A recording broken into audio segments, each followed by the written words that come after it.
Bombshell report: former FBI lawyer just threw Rosenstein under the bus. A new bombshell report is revealing that former FBI General Counsel James Baker testified to Congress that Andrew McCabe Lisa Page told him about Rosenstein's plan to wear a wire in meetings with President Donald Trump. This admission does give credibility to the New York Times story that originally broke the wire story.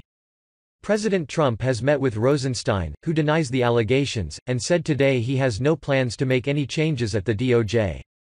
"We'd bet he will make changes after midterms." Former FBI General Counsel James Baker shared explosive information with Congress last week, according to Republicans. Sources tell the Daily Caller News Foundation that Baker discussed his interactions with Mother Jones reporter David Corn as well as former FBI Deputy Director Andrew McCabe. Baker said McCabe told him that Deputy Attorney General Rod Rosenstein discussed wearing a wire in meetings with President Donald Trump. Former FBI General Counsel James Baker told Congress in explosive testimony about his interactions with a Mother Jones reporter just after the 2016 election as well as a conversation he had last year with then FBI Deputy Director Andrew McCabe regarding Deputy Attorney General Rod Rosenstein.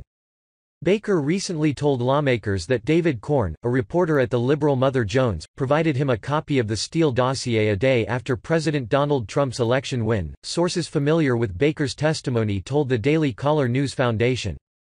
Baker, who resigned from office in May, also told lawmakers that McCabe and his general counsel, Lisa Page, told him in May 2017 that Rosenstein made remarks about wearing a wire during meetings with Trump. Baker's testimony seems to bolster a September 21 report from The New York Times that cited memos McCabe wrote just after a meeting with Rosenstein in May 2017, shortly after James Comey was fired as FBI director. The Justice Department has disputed the story, saying that Rosenstein was making a joke in response to a request from McCabe to investigate Trump over his firing of Comey. The report touched off intense speculation about Rosenstein's job status. He reportedly offered to resign following the report, but the White House rejected the proposal. Baker told Congress that McCabe and Page took Rosenstein's remarks seriously. Sources familiar with his testimony said Baker testified that he was not certain whether Rosenstein's remarks, if said in earnest, were unethical or illegal.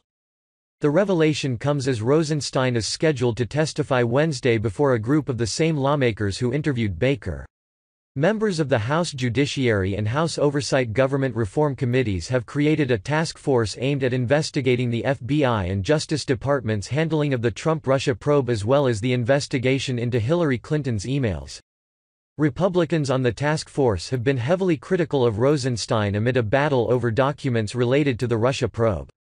But some GOP lawmakers held their fire on Rosenstein following the Times report, noting that McCabe had a vested interest in undermining Rosenstein and Trump.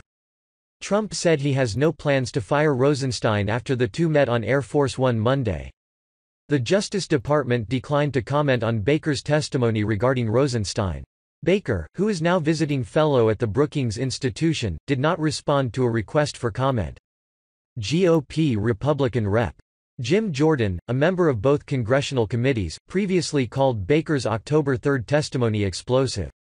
A few details of Baker's testimony were previously revealed, including that the former FBI lawyer met weeks before the 2016 election with Michael Sussman, a lawyer for the firm that commissioned the Steele dossier on behalf of the Clinton campaign and the DNC. Baker told lawmakers that the documents from Sussman were related to the Russian hacking of Democrats' emails. He did not testify that Sussman provided him a copy of the Steele dossier. Instead, Baker received the document from Corn, the Mother Jones reporter. Corn was one of a handful of reporters to meet prior to the election with dossier author Christopher Steele, a former MI6 officer. On October 31, 2016, the journalist reported some of Steele's allegations that members of the Trump campaign were in secret contact with Russian operatives. In December, Politico reported that congressional Republicans were looking into contacts between Corn and Baker prior to the election. Corn said Baker was not a source for his article. The Hill reported on July 10 that FBI officials referred to Corn in an email on January 10, 2017, just after BuzzFeed News published the Steele dossier.